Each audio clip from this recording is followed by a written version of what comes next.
안녕하세요. 착한 경제를 얘기하는 경제적인 토크쇼 강대성입니다. 2021년 11월 기준 고용노동부는 우리나라의 사회적 기업의 수가 5년 동안 83% 증가했다고 발표했습니다. 2016년 제 기억으로는 1,700여 개였던 걸로 기억을 하는데, 이러한 사회적 기업이 2021년 11월 기준으로 3,000개를 넘어서 3,142개로 양적 성장을 가져왔습니다. 사회적 기업에 대한 관심이 날로 높아지고 있고, 기업의 수도 이처럼 폭발적으로 증가하고 있습니다. 지역 주민의 삶과 직접 연계되고, 나아가서는 사회적 가치를 목적으로 하는 건강한 사회적 기업을 응원하는 사회적 기업이 있습니다. 오늘 경제적인 토크쇼에 딱 어울리는 분 모셨습니다. 박서린 대표님 모셨습니다. 안녕하세요. 네, 안녕하세요. 반갑습니다. 네, 오랜만입니다. 반갑습니다. 도로시앤컴퍼니, 어떤 뜻을 내포하고 있고 어떤 가치를 추구하는 회사인지 간략한 소개부터 시작을 하고 토크쇼를 진행하겠습니다. 네, 저희 회사는 로컬 기반의 지속 가능한 삶의 변화와 혁신을 주도하는 기업이다라는 미션을 가지고 있고요. 저희 회사가 주로 하고 있는 일들이 상대적으로 좀 낙후된 도시와 지역의 주민들이 그 지역을 좀 지속 가능한 방식의 선순환 체계를 만들 수 있는데, 그 도구가 사회적 경제의 방식으로 하는 방식들을 저희가 주민분들한테 지원하고 교육하고 컨설팅하는 일들을 하고 있고요. 이 일을 하게 된 그 계기 같은 경우에는 제가 잘 알고 계시겠지만 사회적 경제의 중간 전달 체계라고 하는 중간 지원 조직에서 오랜 기간 일을 하면서 좀 더 사회적 경제가 지역에 밀착돼서 갈 수 있게 지역 주민들이 어렵지 않게 받아들이는 그런 경제가 되면 좋겠다라는 생각을 가지고 있었는데요. 그런 생각을 좀 반영한 기업을 하고 싶어서 하게 되었습니다. 박 대표님, 도로시엔 네, 무슨 뜻이에요? 제가 오즈의 마법사 네. 그 만화 영화를 좋아해서 네네. 네, 짓게 됐는데, 사실 도로시를 좋아하게 된 계기 자체가 도로시 오즈의 마법사에서 보면 도로시가 이제 사자나 깡통 로봇이나 이런 친구들하고 같이 각각의 목적을 가지고 네네. 하나의 이제 성을 찾아가는 과정에서 내재되어 있었던 몰랐던 것들을 같이 하면서 찾아낸 그런 네. 만화 영화잖아요. 그래서 도로시의 역할을 해보고 싶다라는 생각으로 기업명을 지금 짓게 박 대표님 됐습니다. 지금 사업 영역이 하는 데가 인천 지역이죠? 인천 지역? 지금은 사실 저희가 도로시앤 컴퍼니를 설립하고 난 이후에는 이제 인천에 초반에 이제 기반을 좀 잡아서 진행을 했다가, 지금은 좀 영역이 넓어졌다라고 볼 수 있을 것 같아요. 경기도로. 그래서 경기도 쪽으로 많이 네. 하고 있고요.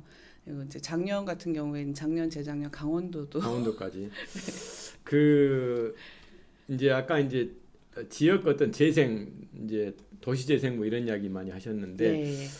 도로시앤 컴퍼니가 했던 가장 눈에 띄는 사업 중에서 좀 단어가 좀 길어서 제가 써왔는데, 네. 국토부 마을관리협동조합 1호인가 만부 마을관리 사회적 협동조합 컨설팅. 너무너무 긴데 네. 어떻게 시작하게 되셨고 어떤 과정을 거쳐서 도시 재생 사업에 이제 성공하셨잖아요. 네. 성공하게 된 성공이라기보다. 성공 요인이 네. 뭔지 그런 네. 이야기 좀 듣고 싶습니다. 제가 만부마을을 만나게 된 거는 이제 중간 지원 조직에 있으면서 제가 홍익경제연구소에 있을 때 그 사업을 참여를 하게 됐었고요. 컨설턴트로 참여한 게 2년이 돼서 이후에 이제 만부마을이 뭐 지금도 이제 여러 문제들을 안고 있기도 하고, 또 그걸 해결하기 위해서 주민들이 노력하고 있기도 한데요. 그 과정에 같이 하게 됐고요. 그걸 계기로 해서 이제 옆 마을이 또 그런 사업을 시작할 때 도움을 요청하셔서 또 가게 되기도 했고, 네. 그게 제 창업의 계기가 되기도 했는데요. 마을관리 사회적협동조합이라고 하는 것은 지역의 주민들이 그 도시 재생이든 이게 뭐 어떤 다른 형태의 지역 재생이 되었든 이런 지역 창생의 방식인 거예요.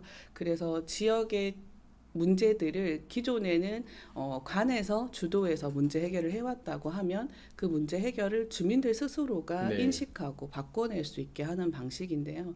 그러다 보니까 시간은 상대적으로 길게 소요될 네. 수밖에 없지만 그것이 지역에 딱 밀착돼서 진행이 되는 시점부터는 이게 자연스럽게 주민들이 만들어가는 경제가 되는 과정인 거죠. 그래서 그런 결과물을 봤을 때 이거를 다른 마을에도 다른 지역에도 저희가 해야겠다라는 생각을 하게 됐고요.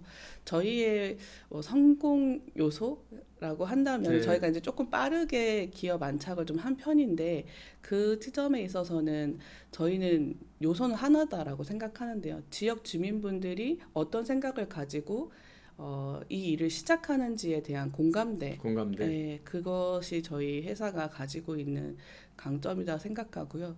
그 강점 때문에 사실 저희 직원들은 되게 힘들어하는 지점도 있습니다. 보람은 있잖아요. 네, 그래서 너무 좋습니다. 우리 박 대표님이 지금 이제 그 아까 설명하시다가 중간 지원 기관이라는 이야기를 하셨는데 참고로 이제 말씀을 드리면 사회적 기업 관련돼서 이제 중추 컨트롤 타워는 고용노동부가 될 수 있고요. 그 고용노동부 산하에 이제 사회적 경제를 총괄하는 사회적 기업 진흥원이라는 게 있고요. 그 다음에 사회적 기업 진흥원이 이제 성남에 지금 소재하고 있지만 이 사회적 기업 진흥원이 전국을 다 컨트롤하기에는 버거운 점이 많아서 지금 중간 지원 기관이 17개 시도에 나가서 중간 지원 기관이 사회적 기업들 창업, 그 다음에 창업 후에 이렇게 성장 단계별로 이렇게 컨설팅을 하는 이런 것들을 하는 거를 중간 지원 기관이라고 이야기를 하는데 시청자 여러분들이 듣다가 저게 또 뭐지 하고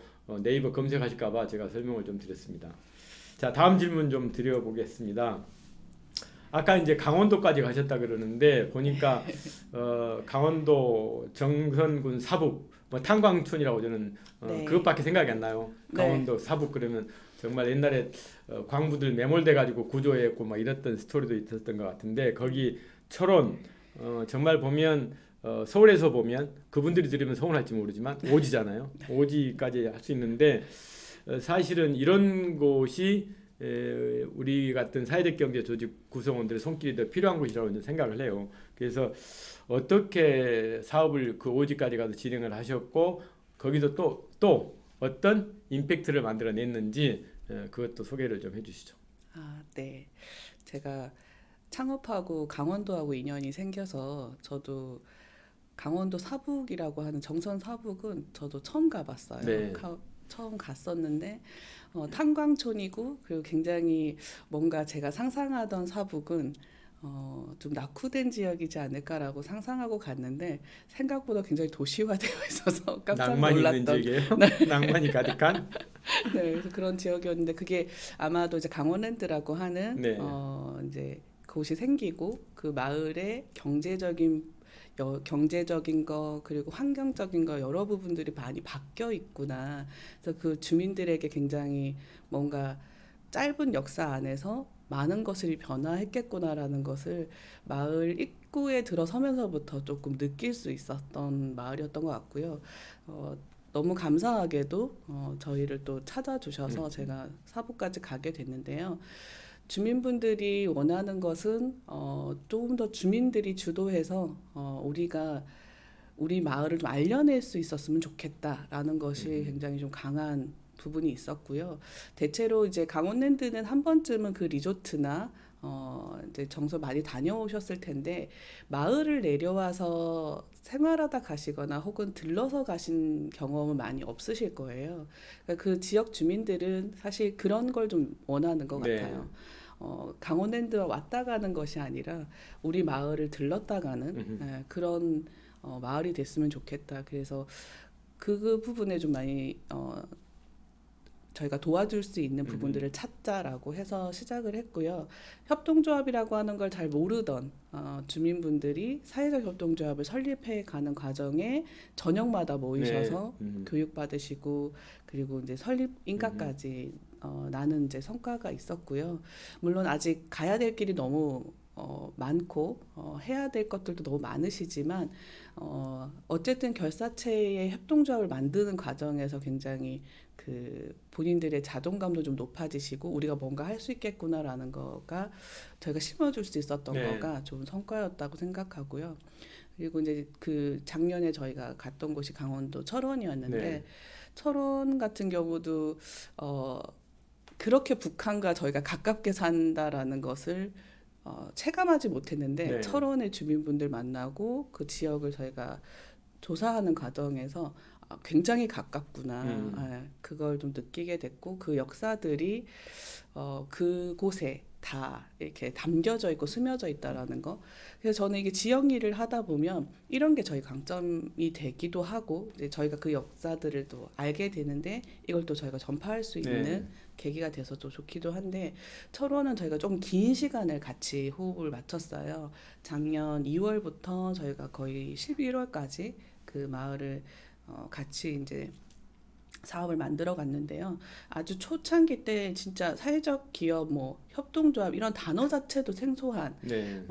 주민분들이 직접 모여서 본인들의 마을에서 할 수 있는 것들을 뭘 하면 좋을까를 고민하고 그리고 그 고민한 것들을 법인체로 설립하고 그리고 그 법인체가 작년 이제 11월인가 이제 예비사회적 기업까지 네. 되셨어요. 그러니까 저희가 그 긴 시간을 같이 호흡하는 과정에서 이렇게 단계별로 법인을 설립하고 그리고 창업을 지원하는 자금을 연결시켜드리고 그 자금을 활용해서 자신들의 본인들이 할 수 있는 역량을 가지고 제품을 만들고 그 제품을 크라우드 펀딩을 네. 해서 저희가 200% 넘게 이제 달성을 하게 됐는데 그 경험이 주민들이 우리가 농사 짓고 혹은 뭐 가축을 키우고 이런 일만 해오다가 뭔가 좀 가치 있는 일을 하는 것 같다라는 자긍심이 생기셨다라고 하더라고요. 그래서 그런 부분들이 저희가 하는데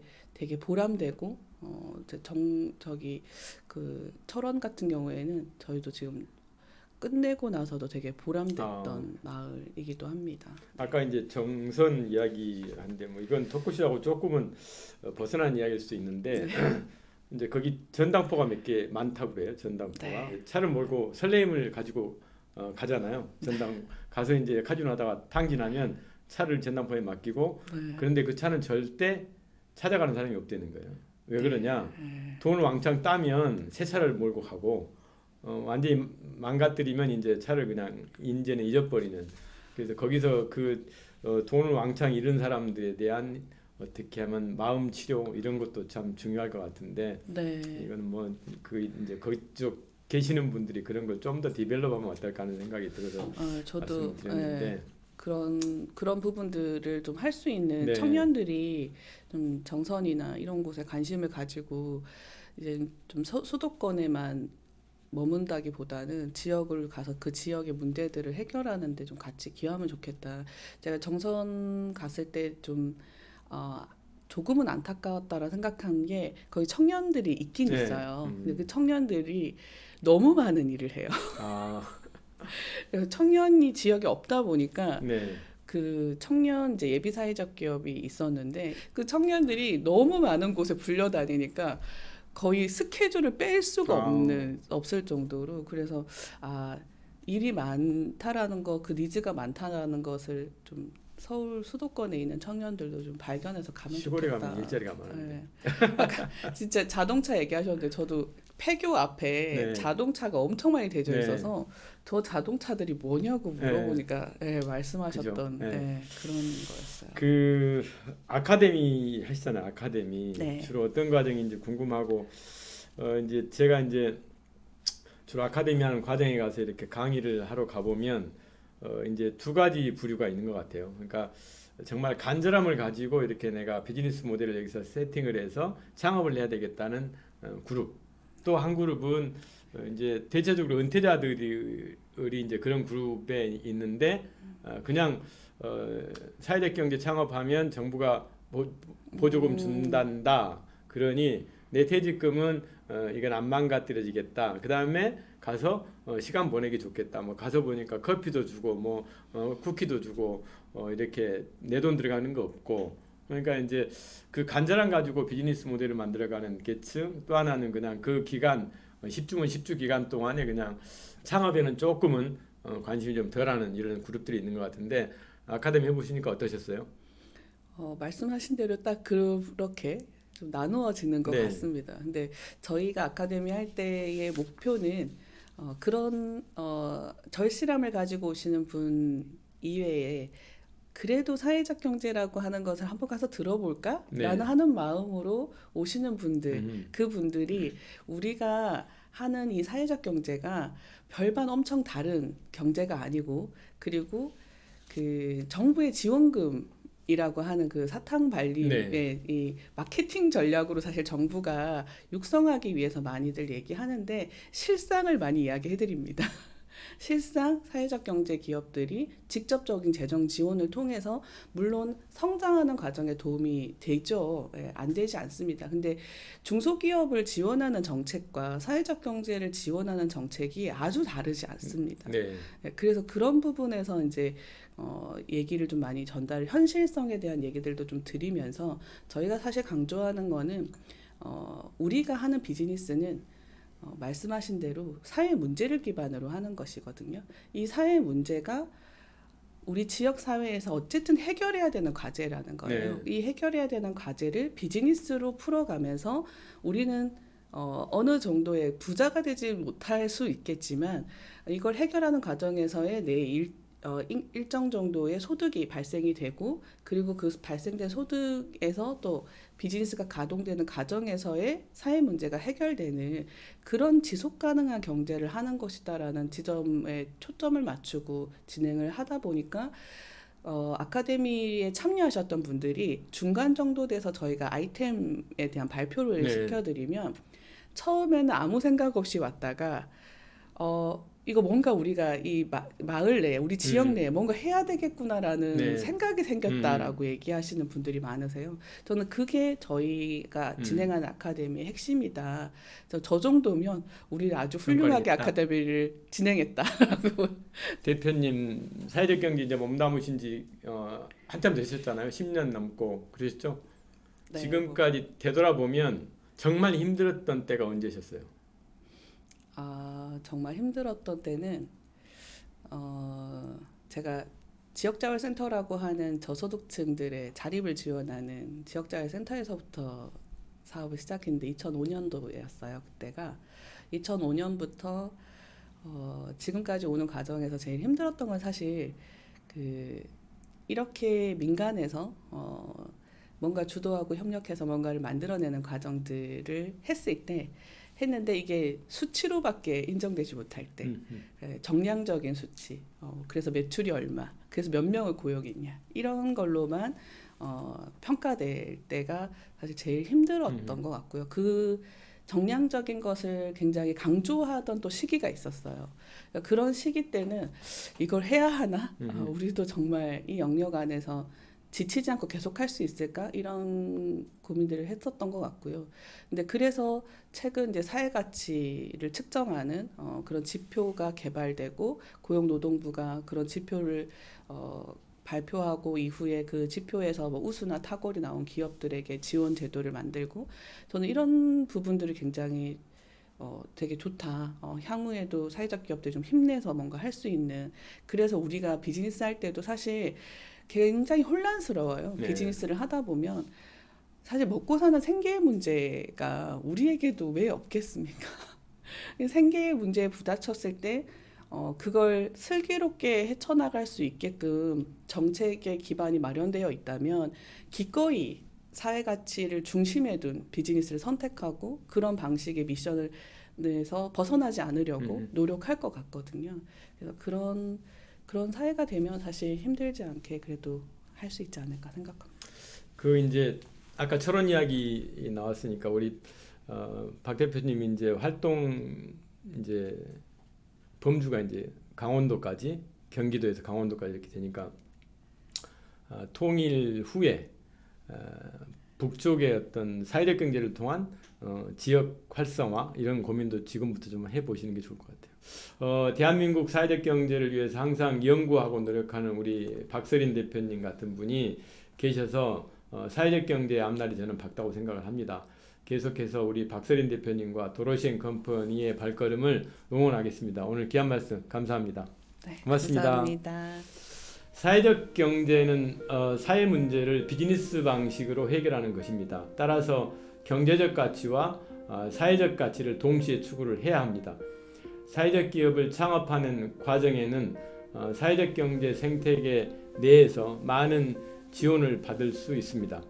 사회적 기업을 창업을 계획하고 계시는 분들은 정말 너무 서두르지 마시고 본인이 가지고 계시는 핵심 역량이 무엇인지를 파악한 다음에 그 핵심 역량을 기반으로 한 비즈니스 모델을 수립하여 기초를 탄탄히 하셔야 실패가 없습니다.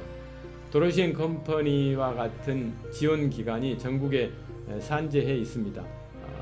사회적 기업에 입문하고자 하시는 분들은 이런 중간 지원 기관을 또 도로시앤 컴퍼니 같은 서포팅할 수 있는 이런 기관들을 찾아가셔서 많은 도움을 받아보시기를 부탁을 드리겠습니다.